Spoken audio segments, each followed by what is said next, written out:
하나님 말씀 봅니다. 신약 고린도전서 10장 1절 말씀부터 11절까지 봅니다.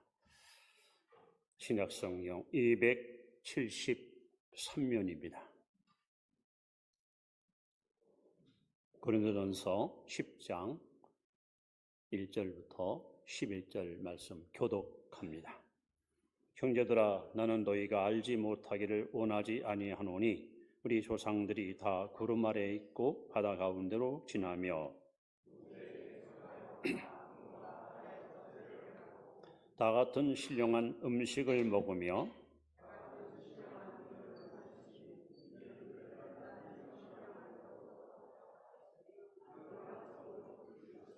그러나 그들의 다수를 하나님이 기뻐하지 아니하였으므로 그들이 광야에서 멸망을 받았느니라.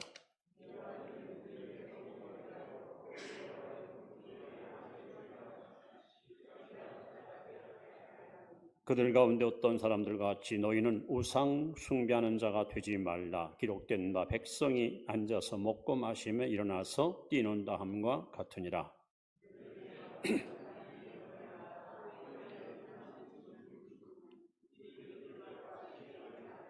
그들 가운데 어떤 사람들이 주를 시험하다가 뱀에게 멸망하였나니 우리는 그들과 같이 시험하지 말자.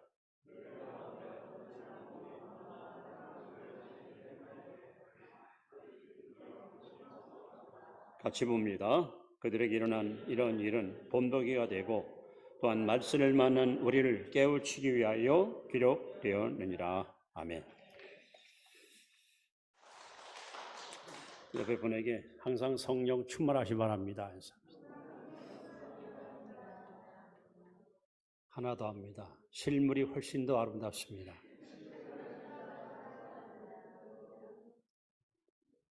여러분 아침에 거울 보시고 오셨죠? 네, 아마 매일같이 거울을 보실 겁니다. 네, 거울을 보면서 어떤 분은 행복을 만끽합니다. 자신의 아름다움, 또 어떤 귀 튀어나오는 모습, 거기다가 또 멋진 옷을 입었을 때 비치는 자신의 그런 아주 좀 귀한 그 모습들. 반면에 어떤 분들은 거울 보면서 막 속상해하고 어떤 열등감을 갖는 사람도 있어요. 아유, 나는 이렇게 생겼을까?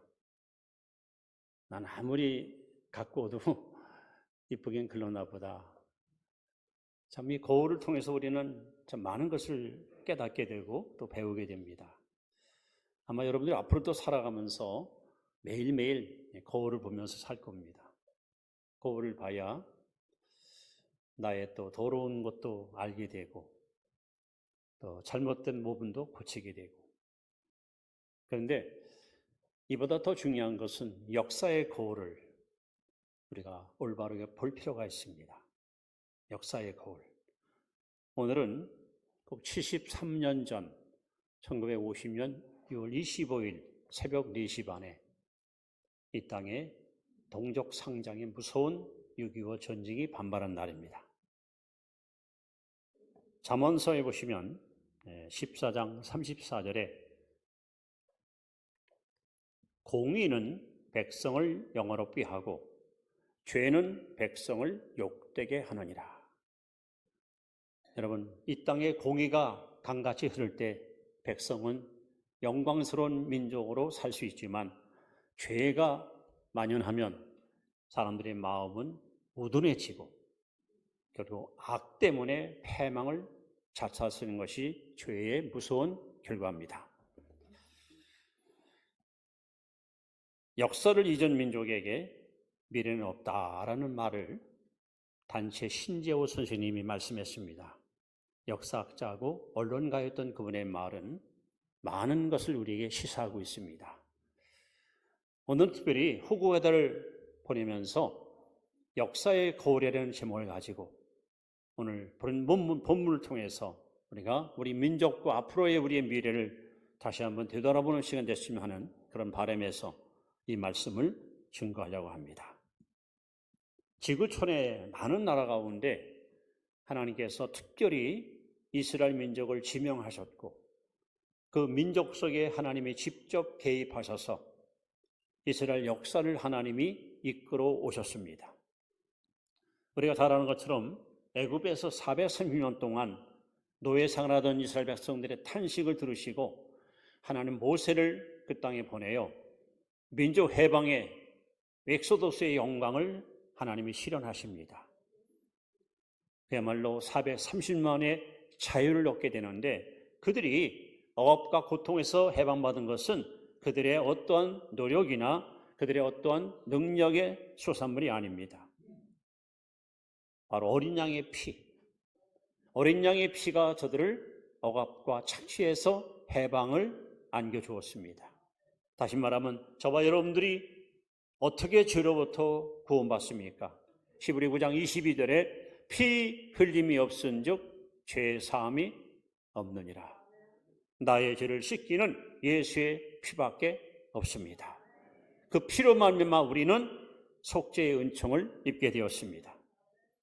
하나님은 저들을 애굽에서 탈출시키어 홍해를 가르고 광야를 지나 언약의 땅으로 이끌어 가십니다. 낮에는 구름 기둥이 그들을 보호하였고 밤은 불 기둥이 그들을 지켜주었으며 40년 동안 단 하루도 흐르지 않고 하나님은 아침마다 만나를 다리어 백성들을 먹이셨습니다.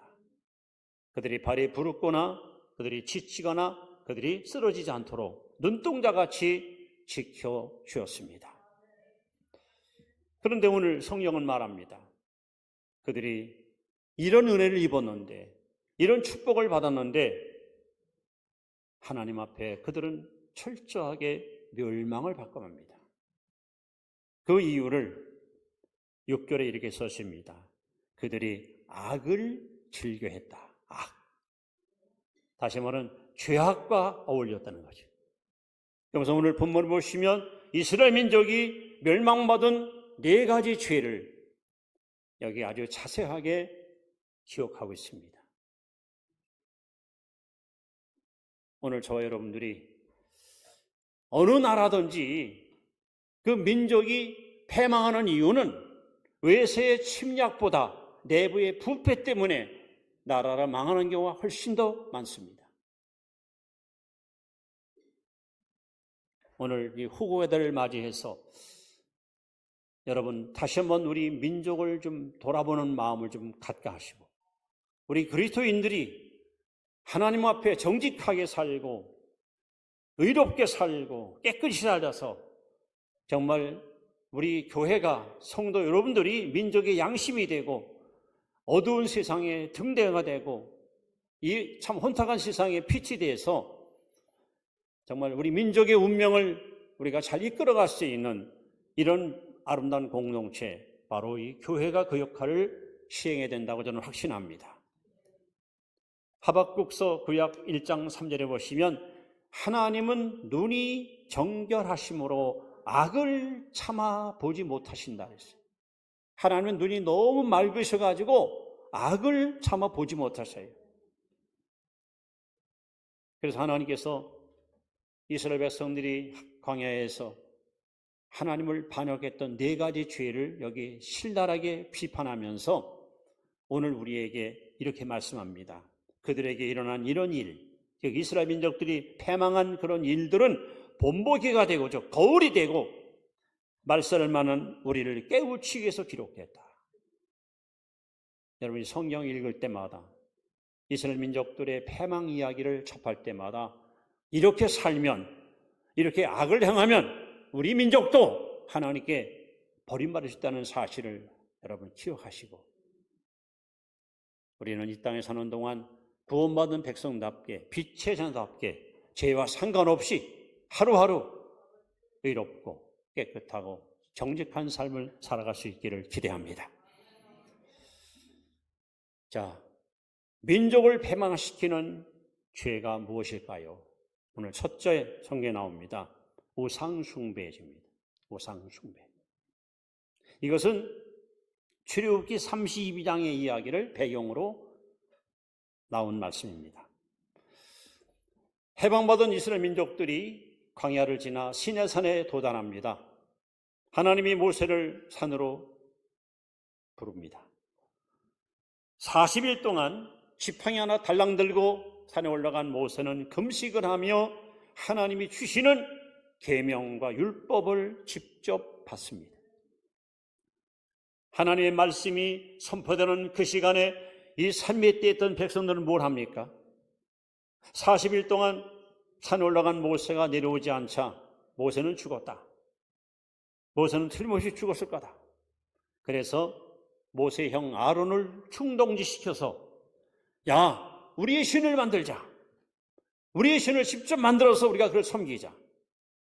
백성들이 가지고 있는 목걸이, 귀걸이, 팔찌, 금은 부치를 전부 수거해서 금 송아지를 만들어 온 백성들이 송아지 앞에 엎드려서 이것이 애굽에서 우리를 구하는 우리 하나님이다 하고 우상 앞에 들은 엎드려 절하기 시작합니다. 얼마나 기가 막힌 이야기입니까? 지금 모세는 하나님 앞에 가서 하나님 말씀을 받고 있습니다. 나 외에 다른 신을 내게 두지 말라. 너를 위하여 우상을 만들며 거기 절하지 말라. 이 계명을 받고 있는 시간에 백성들은 방자하게 우상을 만들어 놓고 그것을 자신의 하나님이라고 거기에 엎드려 경배하고 있습니다. 하나님이 진노하십니다. 여러분, 하나님은 어떤 분인지 아십니까? 한번 따라합시다. 질투하시는 하나님. 하나님은 하나님이 사랑하는 사람이, 하나님이 사랑하는 백성들이 하나님 외에, 하나님 말고 다른 누군가를 하나님보다 사랑할 때 하나님은 질투하시는 하나님이십니다. 신명기 6장 4절에 보시면 하나님은 이렇게 말씀합니다. 너는 마음을 다하고 성품을 다하고 뜻을 다하고 힘을 다하여 주 너의 하나님을 사랑하라. 하나님은 건성으로 아니고 형식으로 아니고 마음과 뜻과 정성을 다하여 하나님을 사랑하는 성도가 되기 원하십니다. 그런데 그들이 하나님이 아닌 다른 대상을 사랑할 때 하나님은 질투하십니다. 결국 하나님께서 모세를 산에서 내려오게 하시고 우상 앞에 무릎 꿇은 백성들을 향해서 하나님 주신 언약의 궤, 그 위대한 십계명, 이 두 돌판을 갖다가 집어 던져 깨집니다. 하나님이 주신 최초의 이 십계명 돌판이 깨어지는 그야말로 안타까운 일이 일어나게 됩니다. 하나님은 변함없는 어느 민족이건 어느 개인이건 하나님 외에 단신을 숭배할 때 하나님이 이것을 가장 싫어하십니다. 우리 한국 역사를 보시면 1938년 9월 20일 저 평양 서문박교회에서 제38회 조선예수교 장로회 총회 열렸습니다. 그때 총회장 이름이 홍택기 목사님인데 일본 순사들이 예배당에 와서 총검을 가지고 지키고 있고, 그리고 거기서 그분은 신사참배는 국민의례지 우상숭배가 아닙니다 하고 이걸 가결시켜버립니다. 한국교회가 무너지는 순간입니다. 한국교회가 하나님을 떠나 우상 앞에 무릎 꿇는 가장 비극적인 사건이 교회에서 일어났습니다. 이 일이 있고 나서 결국 해방과 함께 교단이 분열되기 시작하면서 6.25의 전쟁이 이 땅에 찾아왔고 교회가 찌를 때마다 이 땅에 크나큰 시련과 큰 사건, 사고가 끊임없이 일어났습니다. 여러분, 나는 우상을 섬기지 않습니다. 과거에는 제가 알지 못해서 신상 앞에 가서 엎드려 절했지만 저는 우상 안 섬깁니다. 아닙니다. 신약에 와서 우상의 개념이 바뀝니다. 그래서 3장 5절에 보시면 탐심은 우상 숭배니라. 여러분, 마음속에 탐심을 품을 때, 욕심을 품을 때, 그 욕심을 바라보고 욕심 때문에 보다 시간을 투자하고 마음을 뺏길 때 이게 다 우상입니다. 그것이 돈일 수도 있고, 그것이 명예일 수도 있고, 심지어 취미일 수도 있고, 가족일 수도 있고, 여러분, 우리 안에는 우상을 헐어야 됩니다. 어느 민족이건 우상을 숭배해서 하나님께 복받은 민족은 하나도 없습니다. 반면에 우상을 버리고 하나님을 선택한 민족은 하나님이 책임지고 이끌어 주었습니다. 오늘 우리 마음속에 있는 우상을 빨리 허물어야 됩니다. 우리 국민들 마음속에 있는 이 탐심이라는 우상을 하나님 앞에 다 쏟아 무너뜨려야 됩니다. 그래서 그야말로 경천애인, 온 국민이 여호와 하나님을 경외하고 섬기는, 성경을 경전 삼고 십계명을 윤리관으로 삼아서 이 백성들이 야훼 하나님을 경외하고 그 말씀을 따라 순종하는 민족이 될 때에 하나님은 대한민국을 크게 축복하시고 들어주실 것입니다. 하나님이 가장 미워하는 죄는 우상 숭배입니다. 하나님과 나 사이에 가로막고 있는 장애물, 이거 다 우상입니다. 우리 그리스도인들은 아침에 눈을 뜨면 오직 예수만 보이더라. 우리 눈에 예수만 보여야 됩니다. 예수님은 멀리 희미한 존재로 보여지고 엉뚱한 것이 여러분 앞에 다가온다면 이건 분명한 우상이 아닐 수 없습니다. 두 번째 하나님이 지적하는 죄악은 바로 가늠죄입니다. 이것은 민수기 25장에 잘 기록되어 있습니다. 이건 시딤이라는 곳에서 발생한 사건입니다. 자, 이스라엘 백성들이 가나안 땅에서 행전하는데 이들의 세력 앞에 위협을 느낀 모압 족속들, 이 사람들은 바로 과거 아브라함의 조카 롯의 후손이에요. 그들이 어떻게 하면 이스라엘 민족들을 유혹을 해서 무너뜨릴까 하고 머리를 쓰는데 발람에는 선자를 돈을 주고 사주합니다. 그래서 그들은 모압의 카니발 축제에 이스라엘의 두령들, 지도자급 사람들을 초청을 합니다. 우리 같은 피줄인데 저희가 좋잖은 음식을 좀 준비했으니 오셔서 맛있게 드시고 함께 행복한 시간을 좀 가져보자. 백성들은 아무런 어떤 대안도 없이 그들의 초청에 응하여 바로 시딤 그 무슨 축제에 그들은 참여합니다.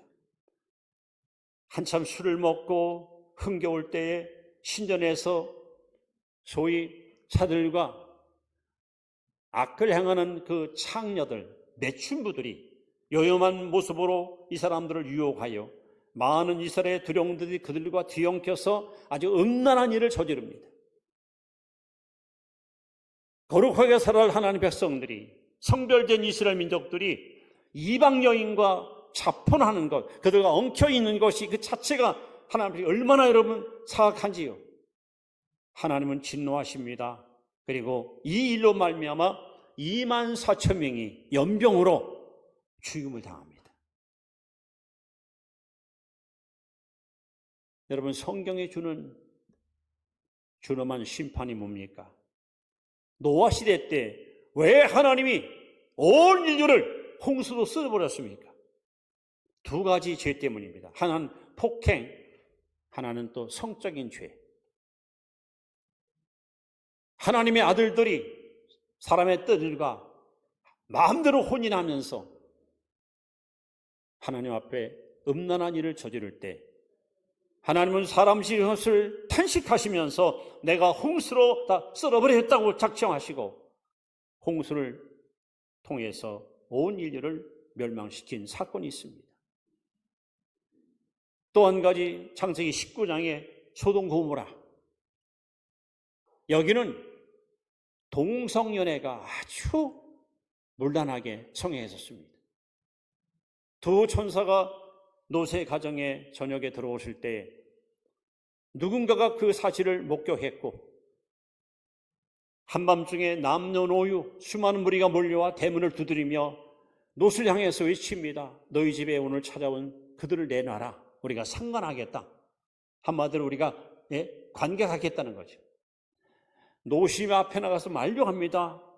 하나님을 낸 천사를 이러면 안 됩니다. 대신 내 결혼하지 않은 두 딸이 있으니 제가 딸을 내줄 테니까 마음대로 데리고 와서 그 사람들 마음대로 요리하라고 하는 거예요. 이만큼 음란하고 더러웠던 도성이 소돔 고모라 성입니다. 하나님은 차마 이 더럽고 추악한 죄악을 볼 수 없어서 여러분 유황불로 다 태워서 모든 죄악의 씨앗마저 다 여러분 사르지 않았습니까? 과거 로마 역사를 보시면 로마 황제 가운데 15명 가운데 14명이 동성연애자입니다. 그래서 로마 황실의 신하들이 그 예? 이런 거 그냥 더러운 거 이걸 정리하느라고 얼마나 곤욕을 치렀다는 역사가 여러분 기록하고 있습니다. 근데 지금 여러분 여기저기서 지금 동성연애자들이 이걸 합법화 시켜달라고, 마치 그것이 인류 국가의 무슨 대명사인 것처럼 하나님이 가장 미워하는 일을 저들은 자행하면서 나라가 망하는 것은 생각하지 않고 자기들의 어떤 성적 욕심만 추구하는 그릇된 그들의 행태는요, 여러분 우리가 정말 이대로 무관해서는 안 됩니다. 더군다나 디모데후서 3장 4절에 보시면 말세가 되면 사람들은 쾌락을 하나님보다 사랑한다 그랬습니다. 지금 이 땅 구석구석에 이 음란하고 부정한 죄악이 얼마나 여러분 난무하고 있습니까? 이것이 결국 나라를 패망시키고 민족을 병된다는 사실을 사람들은 깨닫지 못하고 지금도 여전히 쾌락의 눈이 어두워서 거룩한 마음의 성전을 파괴시키고 이렇게 악을 쫓아가는 많은 불쌍한 영혼들이 우리 주변에 얼마나 많습니까? 여러분, 하나님은 눈이 정결하기 때문에 악을 보지 못합니다. 이 땅에 구원받은 백성들이 경건하고 의로운 삶을 살아서 하나님의 노여움을 우리가 멈추게 하는 중보자의 역할을 우리가 수행해야 됩니다. 이스라엘 민족들이 하나님께 버림받은 두 번째 이유는 바로 이 간음죄였습니다. 또 세 번째 죄를 여기 시작합니다. 그것은 바로 하나님을 시험한 죄입니다. 9절에 보시면 주를 시험하다가, 이것은 민수기 21장에 나오는 이야기입니다. 자, 긴 여정, 40년 긴 여정을 하나님이 이스라엘 백성을 이끌고 하는데 아침마다 하나님이 그들에게 먹을 양식은 매일 공급했어요. 그런데 그들이 그 은혜를 잊고 살면서도 그 은혜를 망각한 채 여기저기서 불평이 나오기 시작합니다. 결국 나와서는 안 될 말, 만나가 도대체 뭐야? 똑같은 것만 줘. 지겨워. 실물나. 먹기 싫어. 하나님이 주신 소중한 식물에 대해서 여러 가지 불평을 퍼부기 시작합니다. 그러면서 하나님은 아마 능력이 없어서 우리를 이곳으로 인도한 모양이야. 하나님은 능력이 없어서 광야에서 우리를 죽게 하는 모양이야.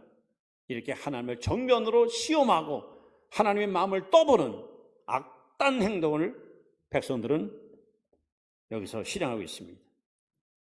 하나님께서는 그들의 악행을 그대로 간과할 수 없어서 불뱀을 보내 여기저기서 불평하는 무리들이 뱀에 물려서 독이 퍼져 죽어가기 시작합니다.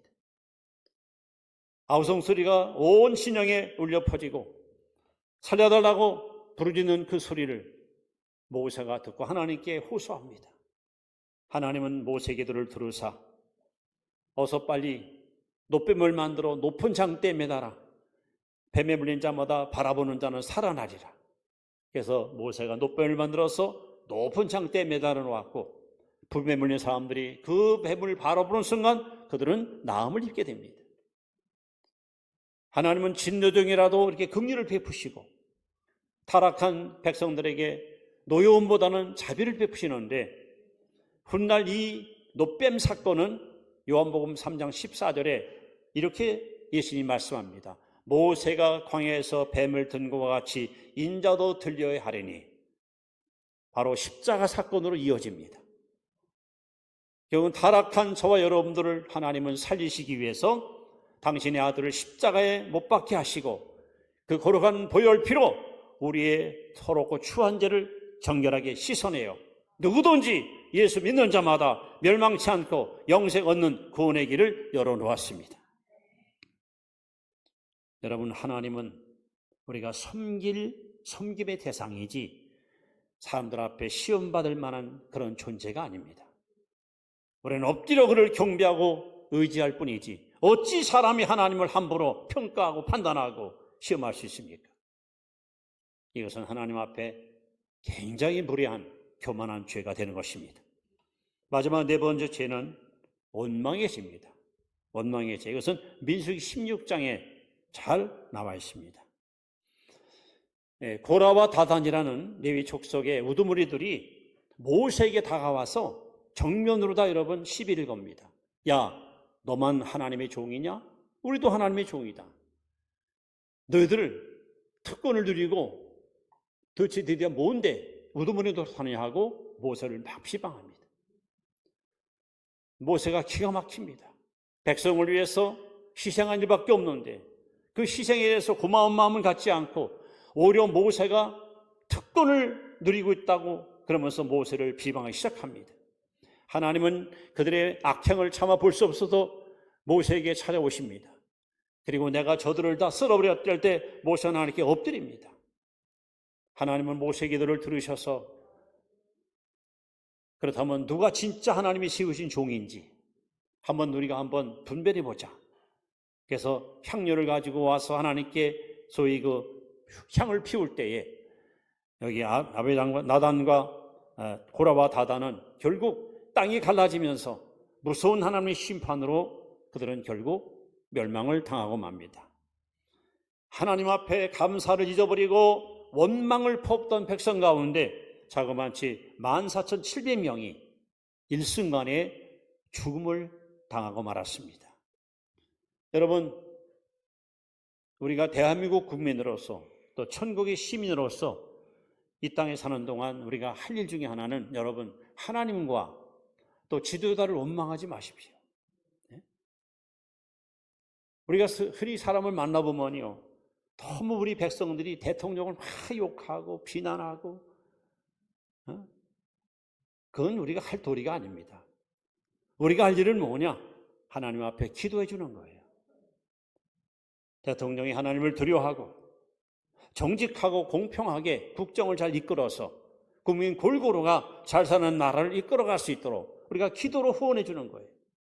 얼마나 우리는 막 잡아 당기고 헐뜯고 함부로 그냥 비방하고, 여러분 이것은 결코 하나님이 기뻐하는 일이 아닙니다. 특히 우리 성도들 입에서는 원망의 소리가 여러분 사라져야 됩니다. 우리는 오로지 범사에 감사하는 감사의 입을 가지고 하나님 앞에 살아야 됩니다. 이렇게 오늘 본문에 보시면 4가지 죄를 하나님께서 열거하시면서 이스라엘 백성들이 왜 광야에서 멸망을 당했는가? 첫째, 우상 숭배. 두 번째, 간음죄. 세 번째, 하나님을 시험한 죄. 네 번째, 그리고 지도자와 하나님을 원망한 죄. 그러면서 하나님이 주시는 가장 중요한 메시지는 바로 11절입니다. 여러분 11절 우리 한번 다 같이 보시기 바랍니다. 시작. 이런 발설을 만한 우리를 깨우치기 위하여 기록되었느니라. 여기 본복이라는 말은 다른 성경 거울이 되고, 거울. 여러분이 고린도서 11장 10장 읽을 때마다 이스라엘 백성들이 광야에서 우상을 숭배하고 간음을 저지르고 하나님을 시험하고 지도를 원망했던 이걸 우리가 거울을 삼으라는 거예요. 그러면서 뭐라 말씀합니까? 말세를 만한 우리를 깨우치기 위하여. 말세 성도들아, 성경을 읽어라. 왜 이스라엘 백성들이 가나안 땅을 앞에 두고 멸망당한 줄 아느냐? 너희들이 만약에 저들처럼 우상을 숭배하고 간음을 저지르고 하나님을 시험하고 원망하는 죄를 범하면 너희들은 약속의 땅 천국에 못 갈 수 있다는 거예요. 하나님은 이 이스라엘 민족의 역사를 거울을 삼아서 본보기를 삼아서 너희들은 이와 같은 인생이 되지 마라. 이런 민족으로 살지 말아라. 여러분 6.25는 하나님의 경고입니다. 그리고 벌써 70년 긴 세월 동안 아직도 원한설인 독수른 철조망은 그대로 닫혀 있습니다. 그토록 오랜 세월 동안 통일을 기도했는데 통일의 길은 왜 이렇게 멀기만 합니까? 하나님의 경고입니다. 아직도 너희 백성 가운데 우상을 숭배하고 간음을 저지르고 하나님을 시험하고 원망하는 자가 있다는 것이죠. 그렇다면 우리가 앞장서서 이런 악을 버리고 이런 죄를 여러분 십자가 앞에 묻어버리고 정말 하나님 앞에 하나님 백성답게 의롭고 정직하고 깨끗이 살아야 하나님은 의로운 여러분들의 그 믿음을 보시고 노여움을 거두시고 녹슬은 철저함을 거두시고 남과 북을 하나로 엮어주는 연합의 축복을 선물로 주실 것입니다. 여러분이 정말 대한민국 국민이고 우리 민족을 사랑하는 애국심이 있다면 우리는 이스라엘 민족이 범했던 이 네 가지 죄악을 여러분 저 멀리 떨쳐내고 하나님 앞에 우리가 의롭게 살아야 됩니다. 이것이 애국이고 이것이 조국을 살리는 길이고 우리 모두가 상생하는 길인 것을 다시 한번 여러분 깊이 깨달을 수 있기를 바랍니다. 기도합니다.